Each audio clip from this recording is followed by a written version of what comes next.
being so Well, I don't know. I was going to so ask you the like you same are. thing. Well, what's it like going around getting hit on by all these girls? You got to beat them off with the stick.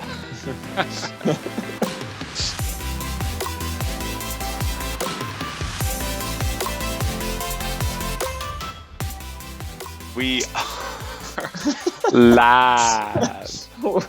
We're back, baby. We're live, baby. Yeah. Yeah, we're excited to be back and talk to you about Genesis chapter 20 today.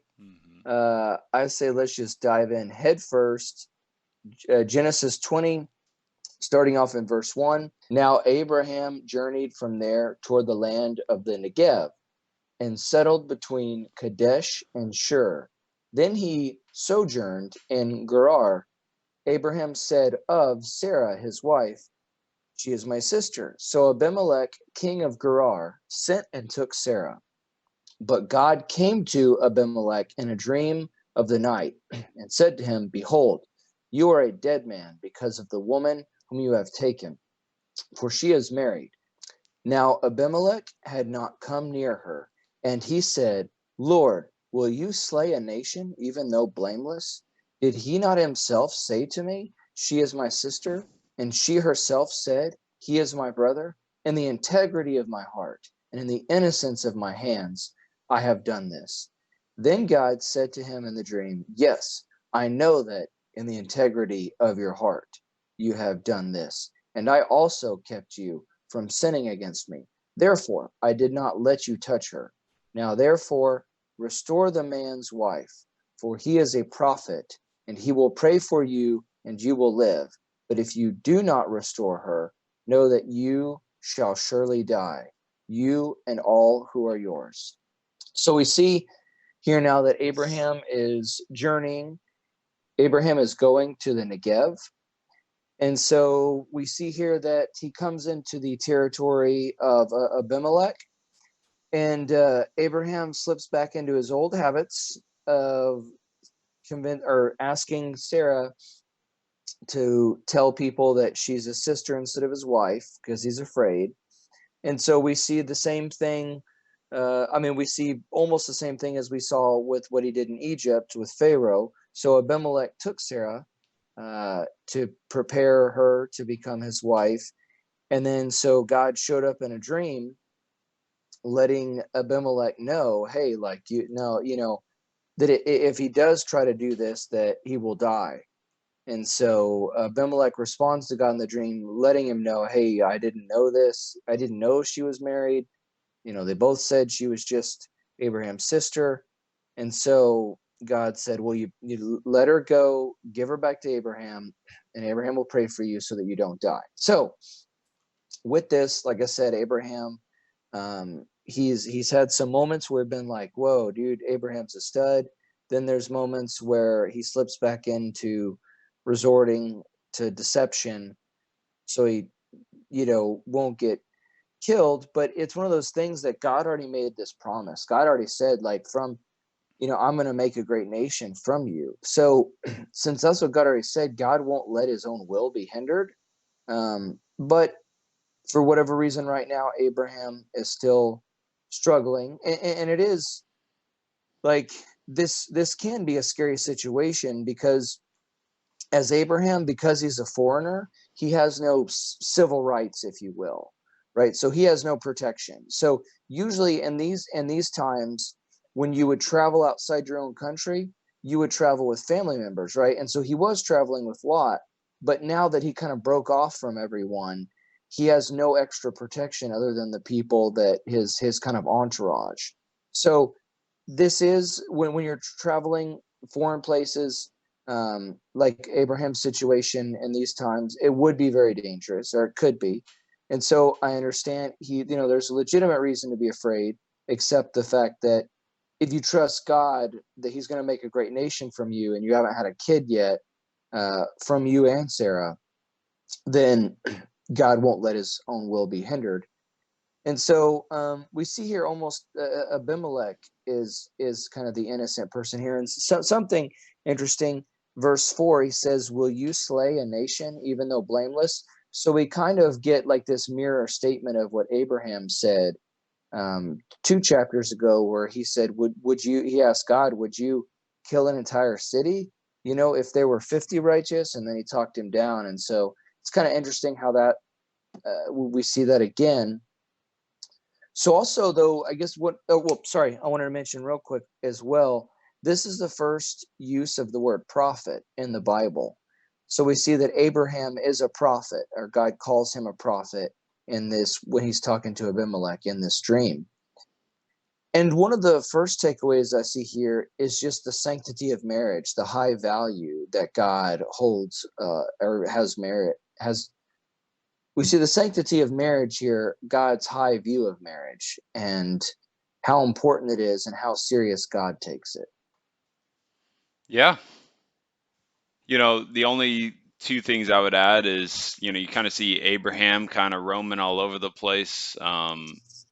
He had a bunch of flocks, and those flocks had to, be moved to different pastures to eat different grass. And so it seems that Abraham kind of right now is living a bit of a nomadic lifestyle.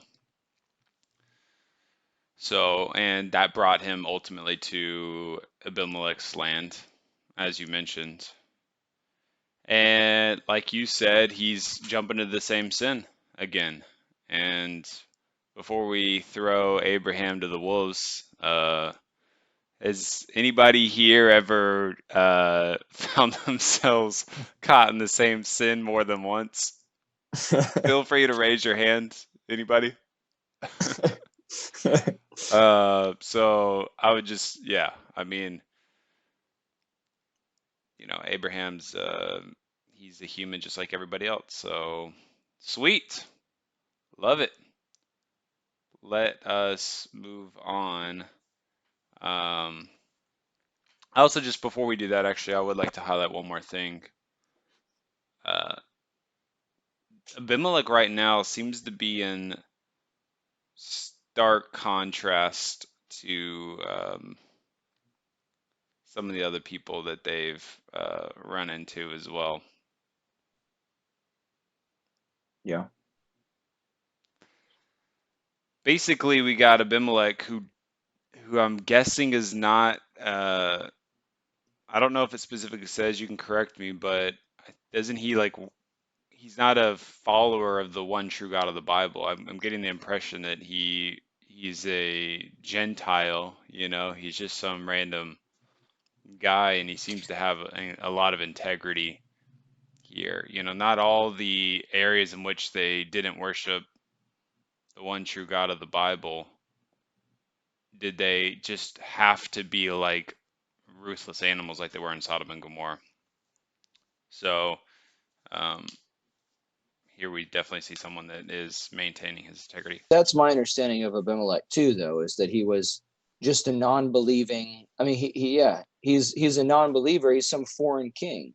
There's the evidence would point to, if you did like historical, contextual, kind of perspective, the evidence would point to him not being a believer. So anyway, I agree. Actually, one more thing. Abimelech, is my understanding, it's not even a name. It's not like a name Abraham. It's more of a title, like king, for example, which I thought was interesting as well, because I always thought that this guy just had a cool name, Abimelech. That's a good tidbit. Yeah, I thought that was fun. I thought that was a fun deal. So we do have a map here of where they believe Abraham sojourned around to. And if you look at this map here, you'll see Abraham traveling kind of from the Ur of the Chaldeans, and he represents this orange line. So he's moving all the way up here. And then he's looks like he was sojourning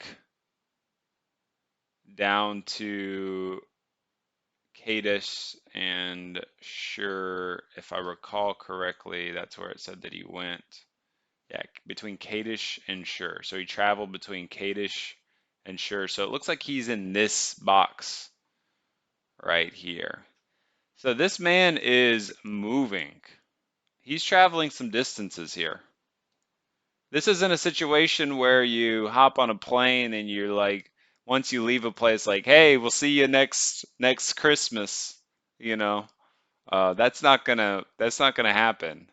You know, back in the day when you left a city and chances are you were never ever gonna come back. So Abraham is making some moves. Not only that, there's not exactly like a heat map of crime in a particular area that you're traveling to, which I imagine is why um, our boy Abraham, he's going around telling everyone's sister, because if every person you walk up to, you don't know if they're going to murder you because your wife is so incredibly beautiful.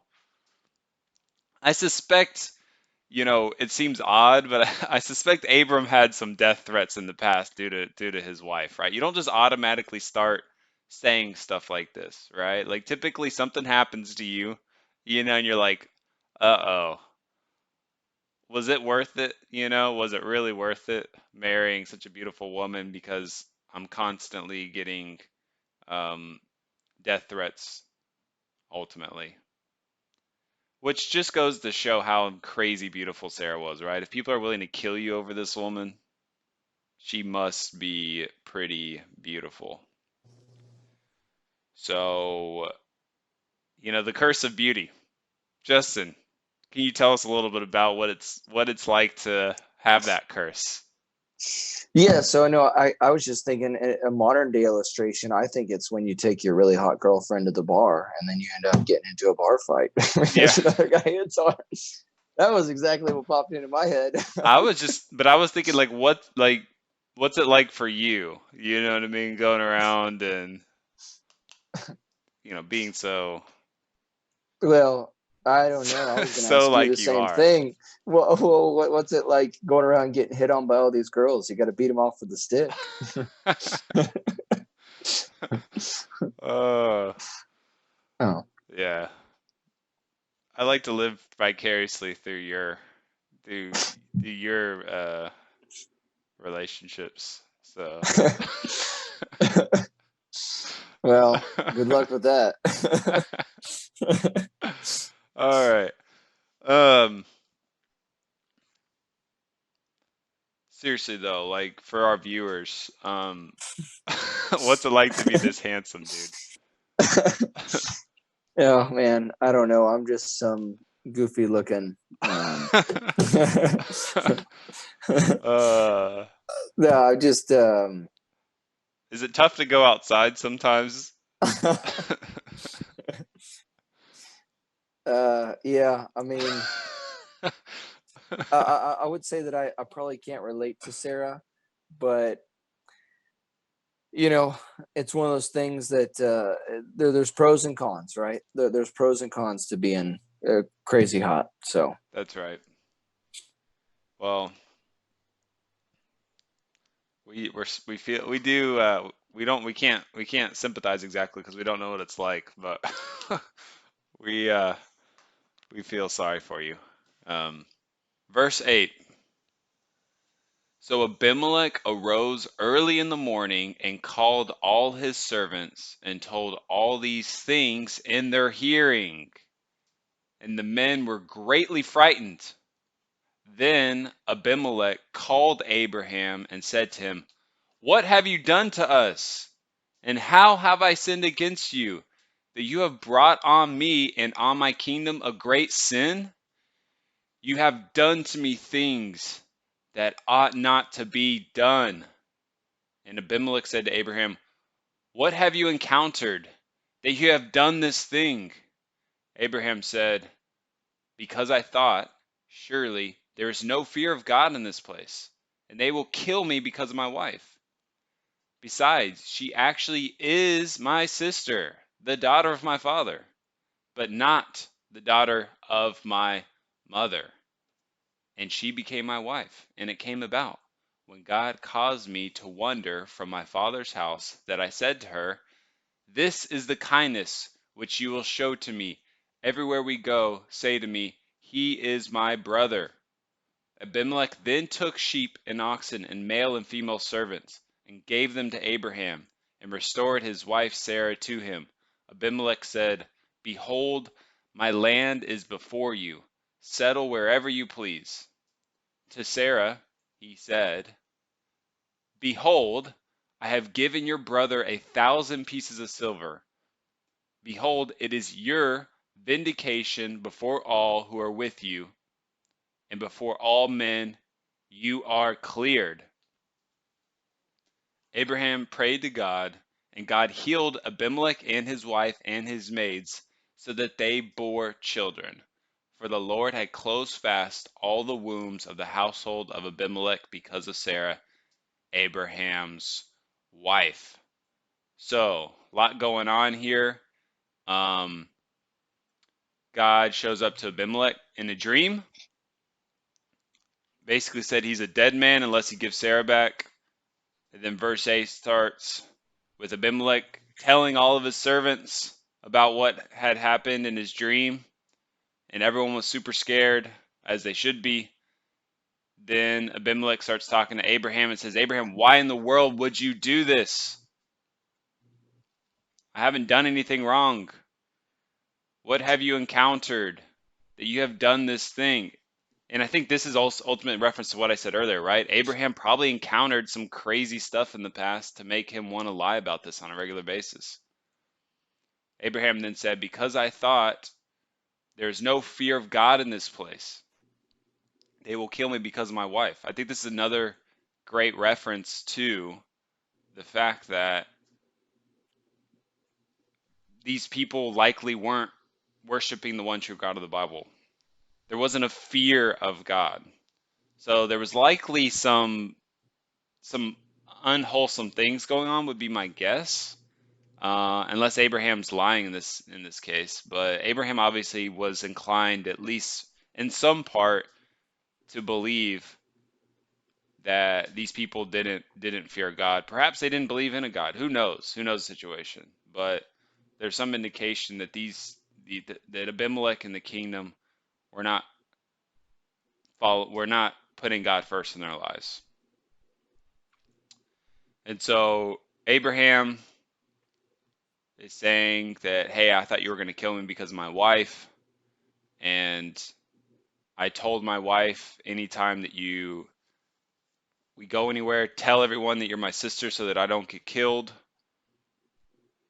And then he goes on to explain that she actually is his sister, which is totally not acceptable these days, but really she's his half sister. So um, they have one parent that is the same and one parent that is ultimately different.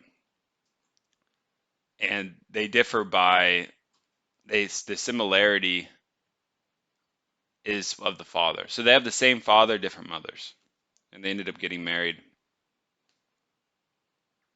That Abimelech basically gives Abraham a bunch of stuff. And then Abraham ultimately prays for Abimelech such that he and his wives and his maids can now start having children again. So it sounds like God, did something within the kingdom, something within these people, which until Abraham was released and Abraham prayed for them, they were going to have some trouble with childbearing. So a lot of crazy stuff going on here. I'll just add one more thought. It's just interesting. While they don't fear God, while Abimelech in his kingdom doesn't seem to fear God based upon what Abraham says here, um, Abimelech does have integrity. So I think it fortifies this idea that you can be a morally good person in our society even today and not not have a relationship with God. You don't It's this whole idea that you can't be moral if you aren't a Christian is just completely unfounded. There's plenty of moral people. In fact, there's people that are more moral that are um, at times not Christians that than Christians, right? I think you find people of I've met people of other religions, people other religions and other faiths that are much more moral than some of the Christians that we have floating around in the world. And so I don't think you have to be a Christian in order to show moral um, aptitude. That's Justin. Yes, I agree that you don't have to. You can show high morality without being a Christian, but as we see in the Bible, even with no matter how good your morality is, we are all sinners and we all fall short of the glory of God, and so we need to, in order to get to heaven, we need to put our faith in Jesus and what He did for us on the cross. We definitely can't work our way there. Um, but I agree that Abimelech was, I mean, he did show integrity, right? As the text says. And I think one of the things that I've seen in my life is when you have a situation where you just can't see how it's going to pan out, the way you hoped it would, and God intervenes and the situation works out maybe in a really well. I'm definitely not saying the Bible promises us the situation is always going to work out well, but in this situation, Abraham failed to trust God, so he lied, and he created a reason for this king to be mad with him. And but God intervened, and instead of this king being mad at him, so God fixed the situation so that Sarah was not involved with Abimelech, was restored to Abraham, and then Abraham got a whole bunch of stuff. And then Abimelech said, "Hey, you can stay anywhere in this land, I believe." And so it just God intervened in a way that was mighty, and Abraham was afraid he was going to get killed. So Yeah, a couple other interesting things. Abimelech is rebuking Abraham. Abraham's supposed to be like yeah, the righteous one, right? The one that does the right things. And here we have this pagan king, this king that supposedly doesn't fear God, and he's rebuking Abraham and telling him like, "Hey, why did you lie? That's not cool. You shouldn't have done that." So yeah, that's definitely fascinating. Perhaps Abraham had it all wrong. That's another possibility.